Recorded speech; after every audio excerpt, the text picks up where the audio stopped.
푸틴이 이번 주에 한다는 중대 발표, 과연 어떤 내용일까요? 러시아와 푸틴 대통령이 어떤 그림을 그리고 있는 건지 베일에 쌓여 있습니다. 주 러시아와 주 우크라이나 대사를 모두 지내신 박노벽 한국외대 국제지역학 초빙 교수와 함께 조금 더 자세한 이야기 나눠보겠습니다. 어서 오세요. 안녕하십니까? 네, 안녕하십니까? 지난번에 한번 저희가 여쭤보긴 했습니다만 또 처음 보시는 시청자들 계시니까 네. 우크라이나 대사 언제부터 언제까지 하셨고 러시아는 언제부터 언제까지 네, 우크라이나는 2005년부터 8년까지 했고요. 그러니까 오렌지 혁명 바로 직후에 이제 일어났던 현상을 좀 봤고, 그다음에 러시아는 이제 크림반도 병합이 2014년에 있지 않습니까? 네, 네. 그 바로 직후 2015년부터 2017년 말까지 3년간 있었는데, 그때는 또 이런 지금 그 전쟁에 관한 전조 시기였으니까 제재도 있었고 그런 여러 가지 상황이 좀 많이 연상이 되고 있었고 안타깝기도 합니다. 네. 누구보다 이제 현지 상황 정서를 이제 잘 아시는 국내 이제 전문가신데 우선 조금 전 그 푸틴 대통령이 벨라루스 뭐 3년 만에 찾아가서 네. 루카셴코 대통령 만나고 회담했다는데 네. 어떤 뜻으로 해석하셨습니까? 이거는 이제 그 주변국을 이제 관리를 한다라는 국내 메시지를 푸틴 대통령이 좀 주고 싶어 하는 것 같아요. 네. 왜냐하면 이제 벨라루스가 이제 사실 굉장히 그 친러적인 것으로 우리가 이제 알고 있는데 사실 벨라루스 할 때 벌써 이제 슬라브계의 형제 국가죠. 그렇지만은 또 그 지금 루카셴코 대통령이나 벨라루스 국민 자체는 또 독립된 그 국가를 운영하고 싶어하기 때문에 네. 아까 그 보도에서도 나왔지만은 어떻게 러시아의 종속 국가가 되는 걸 또 원치 않습니다. 그렇군요. 그래도 약간의 그런 그 간격이 있어서 이번에 그런 이제 우크라이나 전쟁에 대한 문제나 공식적으로 물론 이제 애둘러서는 얘기는 했습니다만은 네, 네. 그보다는 이제 그 양국 간의 어떤 그 협력 또는 이제 그 집단 안보 조약 체제라는 게 또 있어요. 네. 그 나토에 대응하는 시스토라고 있는데 그런 이제 큰 틀에서 서로 생산적인 협의를 했다. 이렇게 지금 보도도 되고 그렇게 읽혀집니다. 네, 참전을 벨라루스가 할 것인가 여기에 대해서도 관심이 있었는데 네. 이 얘기는 나오진 않았더라고요. 네, 왜냐하면 그 문제는 지금 푸틴 대통령도 얘기했듯이 두 가지 측면이 있는 것 같아요. 하나는 그게 과연 얼마나 실익이 있겠느냐 하는 부분이 있고, 두 번째는 이거를 이제 최대한 전략적으로 활용해야겠다는 측면이 있거든요.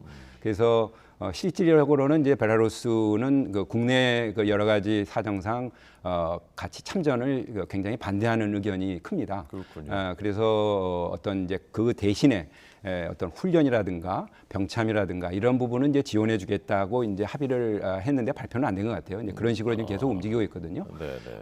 그리고 이제 푸틴 대통령 입장에서는 키예프의 바로 북쪽에 인근에 있으니까 네, 네. 이제 서방이나 이제 키예프에 이제 경고를 주는 거죠. 우리가 북쪽에서도 공격할 수 있다. 네. 그러면 어떤 효과가 나오냐면은 키예프 입장에서는 군대를 분산시켜야 합니다. 네, 네. 동부, 남부뿐만 아니라 북부. 이제 2월에 이제 그렇게 공격이 왔기 때문에 네. 그러는 이제 그 이제 일거양득 효과, 실질적으로 군대 훈련이라든가 이런 그 협조를 받으면서 서방에 대해서는 이렇게 병력을 분산시키게 하고 우크라이나를 이제 혼란에 빠뜨리게 하는 그런 효과를 가져온 것 같습니다. 네. 이게 우크라이나하고 국경 맞대고 있고 말씀하신 대로 수도 키이우에서 멀지 않기 때문에 네. 벨라루스 참전설이 개전 초기부터 사실 이제 계속 있어 왔는데 네. 만약에 네. 진짜 참전을 하게 된다 벨라루스 군이 네. 그러면은 실질적으로 전세에는 어느 정도 영향을 미칠 것이라고 보십니까? 아무래도 이제 키예프가 이제 수도권이다 보니까 제일 중요한 지역이 아니겠습니까? 네. 그래서 지금 말씀하신 이제 키예프는 키이우의 러시아식 이제 발음이죠. 네, 키우에 이제 거기서도 이제 그래서 지뢰도 매설해 놓고 여러 가지 그런 일이 벌어지지 않도록 대비는 하고 있습니다만은 만일 그렇게 지금 상정을 한다면 이게 상당히 이제 전세가 더 확전이 되는 상태가 되고 그렇게 될 경우에는 이제 나토에서도 상당한 더 큰 지원을 이제 해야 하는 문제가 생기게 되는데 그렇게까지 실질적으로 러시아에게 도움이 되겠느냐 하는 것 측면에서 보면은 좀 마이너스가 더 오히려 많다고 봅니다. 왜냐하면은 그에 따른 이제 서방의 또 대규모 또 지원이라든가 이런 것들이 불가피해지기 때문에 그것에 대한 실현 가능성이 조금 낮다고 좀 관측되고 있습니다. 네. 벨라루스 군이 우크라이나 접경 지역에서 군사 훈련을 진행하고 있다는 네. 소식들 들어오고 있는데 네. 이런 움직임들은 네. 지금 그 전쟁 상황과도 좀 연관이 있지 않나요? 네, 물론 상황과 열려 있는데 그게 약간의 이제 심리전, 정보전적인 차원이 큰 것 같고요. 이게 그 합동 훈련을 한다는 거는 이제 아까 말씀드린 그 집단 안보 조약이라든가 또는 이제 국가 연합 조약을 맺어놨어요. 그러니까 네. 베라루스하고 러시아가 결국은 통합을 지향하는 그런 형태로 해놨기 때문에 국방부 분야도 조율하고 그런 차원에서 훈련하는 겁니다. 네. 그래서 그거를 바로 이게 참전으로 연결하는 거는 아닌 거고요. 왜냐하면 참전하는 별도의 국내적인 그런 서로 조치가 있어야 하기 때문에 그래서 실질적으로는 그렇게 보이는 것처럼 압박을 하는 거죠. 그렇게 이렇게 전세를 좀 이렇게 심리적으로 이용한다는 것으로 일단은 읽혀집니다. 네. 그래서 이제 푸틴이 이번 주에 중대 발표를 한다고 하니까 네. 마침 벨라루스 가니까 벨라루스가 참전하는 건가 이제 했었는데 네. 지금 봐서 이제 꼭 그것은 아닌 것처럼 이제 발표를 했고 러시아 네. 국방부가 네. 그래서 조금 전 이제 저희 그 국제부 기자 리포트에서는 경제 체제를 전시 체제로 전환한다는 내용일 수 있다라는 외신 보도가 있다라고 하는데 네, 네, 맞습니다. 중대 발표 이게 어떤 내용일 것으로 예측하십니까? 지금 이제 그 이 전쟁을 작전이라고는 해놨는데 네. 이제 실패의 모습이 자꾸 드러나지 않습니까? 그거를 이제 분석을 하고 있다고 그래요. 그래서 아마 그 직전에 이제 정부 회의도 했는데 결국은 지금 군비 이제 그 증강이라든가 군비 태세를 좀 더 그 강화해야겠다는 건의들이 올라온다고 그럽니다. 그래서 조만간 이제 국방부 관련된 확대 회의를 하는 과정에서 네. 아마 이런 이제 탄약 부족이라든가 또는 동원군을 지금 30만을 이렇게 해놨는데 거기에 대한 지원 체제라든가 또는 그 우크라이나하고 러시아 인접 지역에 공격이 발생하지 않습니까? 그런 이제 보호 문제라든가 이런 걸 종합적으로 앞으로 그 전쟁을 이제 이런 작전을 좀 더 효과적으로 진행하기 위한 이제 전시 체제를 좀 체계화하고 군비 태세를 좀 더 증강하기 위한 발표가 있을 것 같습니다. 네. 푸틴이 점령지 상황과 관련해서 극도로 어렵다. 그래서 국경을 좀 강화하자라는 이야기를 했다는 보도들 들어오고 있는데 지금 네. 러시아든 우크라이나든 네. 들려오는 전황 소식은 어떻습니까? 네, 지금 전황은 좀 이제 겨울철이다 보니까 조금 뭐 크게 이제 그 확전은 안 되고 있지만 각 지역마다 이제 소규모 치열한 전투는 지금 진행되고 있습니다. 지금 돈바스 지역에 그런 이제 바흐무트라는 지역을 두고서 굉장히 지금 치열하게 이루어지고 있고요. 또 헤르손에서는 지금 뭐 일시 철군을 해가지고 진지를 구축하고 있는데 네. 거기에서도 포격이 왔다 갔다 하고 있고, 자포로지아 원전에서도 가고 있고, 특히 이제 지금 러시아 측은 이 겨울철을 시간을 벌기 위한 기간으로 생각하고 있습니다. 왜냐하면 미사일로 이제 공격을 해서 민간 시설을 단전을 시키는 그런 이제 사기좌 작전을 하면 동시에 네. 지금 그 동원된 한 30만을 이제 훈련시켜야 하는 기간이 필요하거든요. 네. 그래서 그게 한 2, 3월 정도까지 이런 간접적인 이제 방어 진지 구축과 미사일 공격 방식으로 이루어지고 있는 양상을 보이고 있습니다. 네. 러시아가 오히려 더 전시 동원 체제로 해서 경제를 더 그쪽에 쏟아붓겠다. 근데 네. 러시아는 지금 이제 국제 경제 제재 받은 지가 1년이나 됐고 네. 또 지금도 보급이 어렵다는 얘기가 전쟁 초기부터 계속 있었는데 더 이상 쏟아부을 수 있는 여력이 있긴 있는 겁니까?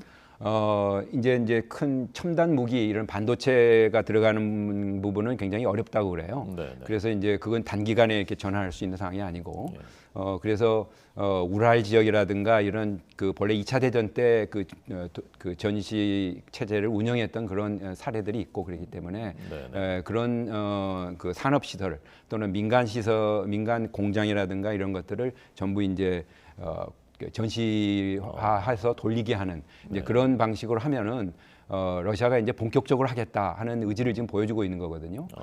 그리고 또 이제 일부 서방에서는 이제 동원군들이 훈련도 제대로 못하고 사기도 나쁘다 그러게 하는데 우크라이나 측 사령관이라든가 그쪽 그 판단에 의하면은 그 나름대로 그 양적 그 질적인 향상을 하게 되면 상당한 그 우크라이나 측에서도 대비를 해야 한다고 지금 상당히 조심하고 있는 상황입니다. 그래서 이 전시 체제로 감으로써 외부의 수입이 없더라도 그 러시아가 이제 독자적으로 그걸 관리할 수 있는 좀 재래식 무기를 많이 만들어서 또는 이란이라든가 뭐 심지어는 또 뭐 북한까지 지금 얘기가 되지 않습니까? 그런 이제 탄약 문제, 그런 병참 문제를 좀 보강을 하는 모양새를 지금 갖추면은 뭐 전쟁이 좀 더 길어지지 않을까 이런 생각까지 들어요. 그렇군요. 러시아가 그렇게 전시 체제로 가면서 지금 새로운 모병 영상도 공개가 됐더라고요. 네. 추가 증집 가능성도 있는 겁니까? 네, 그 부분은 이미 이제 30만을 동원해놨기 때문에 네. 물론 이제 120만 뭐 이런 정도 예비 병력이 있어서 언제든지 할 수는 있는데 우선 동원된 군을 잘 이제 훈련시켜서 전선에서의 결과를 보고서 해야겠죠.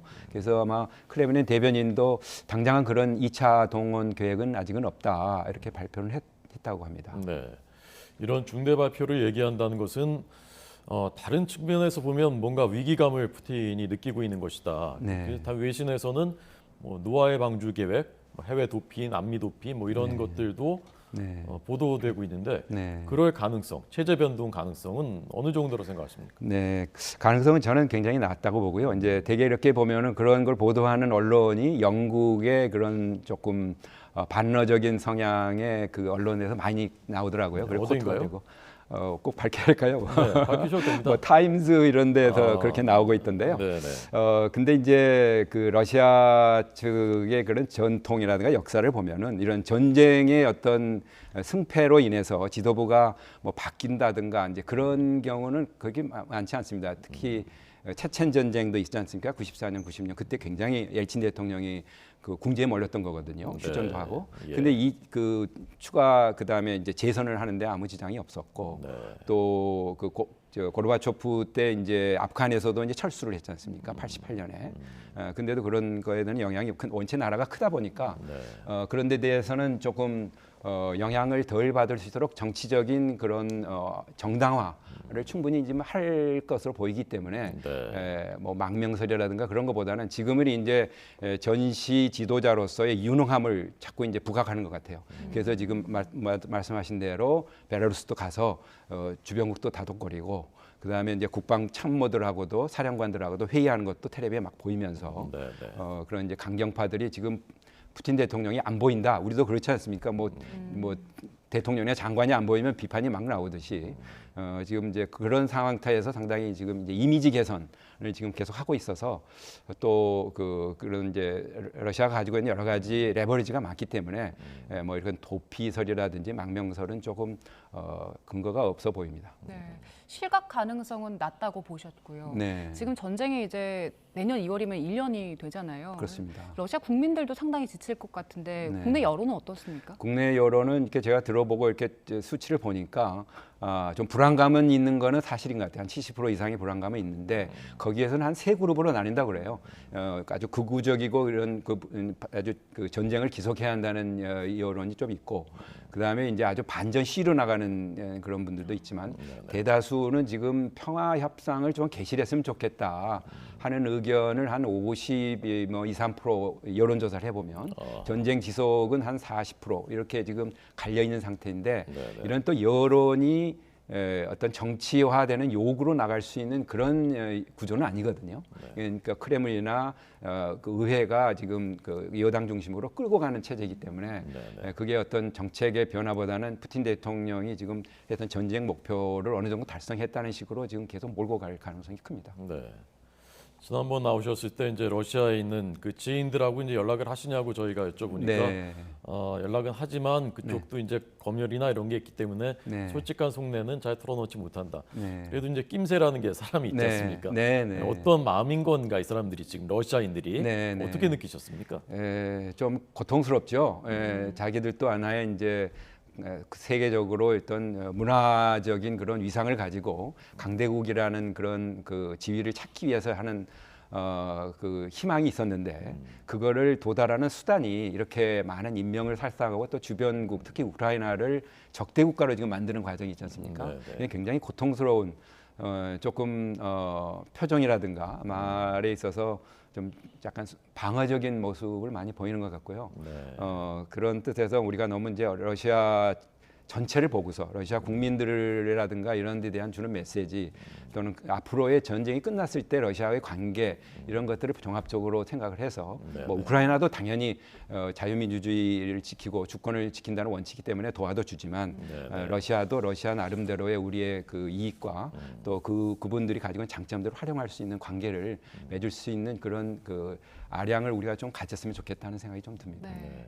러시아 안에서 평화협정을 원하는 여론이 한 50% 정도 된다는 말씀하셨는데 네. 우크라이나 종전 평화협정으로 가기 위해서 가장 중요한 게 크림반도 반환이잖아요. 맞습니다. 네. 여기에 대해서는 지금 뭐 합의점을 찾기 어려운 상황입니다. 굉장히 어려울 겁니다. 그 부분이 아마 어떤 경우에는 뭐 전술 핵무기 문제 사용 가능까지 개일 정도로 왜냐하면은 크림이라는 지역이 굉장히 이제 정치적 역사적으로 굉장히 중요한 지역인데 이제 우크라이나 입장에서는 당연히 그걸 탈환해야 제렌스키 대통령 입장에서는 이제 완수했다라는 이제 정치적인 그런 그 지지를 받을 수 있기 때문에 이건 굉장히 서로 그 치열한 문제가 될 거고 서방도 그걸 알고 있습니다. 그래서 그 전문가들은 크림은 좀 잘 상황을 보면서 서서히 다루자 하는 의견들이 좀 지배적인 것 같습니다. 네.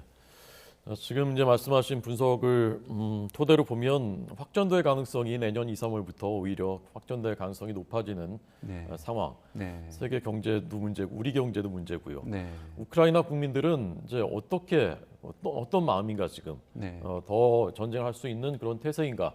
우크라이나 지인들은 어떤 모습? 우크라이나 분들은 지금 단수 단전 이걸 굉장한 이제 고통을 받고 있죠. 그렇지만은 그것으로만으로 가지고 이제 주저앉지 않으려는 그런 다 이제 뭐 여러 가지 방법을 통해서 뭐 집단으로 이런 난방 시설을 만들어 놓는가 해서 하여간 이 고난을 넘기겠다 하는 의지가 아직은 있는 것 같고요. 그래서 앞으로 젤렌스키 대통령이 이런 난국을 이제 넘어가기 위해서는 여러 가지 이제 국민적인 그런 대화도 많이 하고 서방으로의 지원 이런 게 앞으로 이제 더 확대돼야 할 텐데 유럽이라든가 미국에서는 이제 그런 대열이 아직은 흐트러지는 모습은 아니고요. 굉장히 지금 이것을 통해서 세계 질서가 향방이 어떻게 되느냐가 굉장히 중요하고 또 중국에 대한 메시지도 있기 때문에 미국이나 서방은 지원을 해주기 때문에 그 우크라이나 국민들은 이제 계속 전쟁을 해야 한다. 하는 그 심정적인 그런 마음을 계속 갖고 있고 자기 부모, 동료, 자식들이 그 미사일에 그 맞아서 죽고 이런 거에 대해서 슬퍼는 하지만 거기에 대한 분노 이런 것들이 굉장히 지금 많이 작용하고 있는 것 같습니다. 그렇군요. 네, 알겠습니다. 자, 푸틴의 중대 발표가 무엇인가 그리고 지금 러시아 자국 내 국민들은 어떤 생각을 가지고 있는지 함께 들어봤습니다. 박노벽 한국외대 초빙 교수와 함께 자세한 이야기 들어봤습니다. 고맙습니다. 감사합니다. 감사합니다.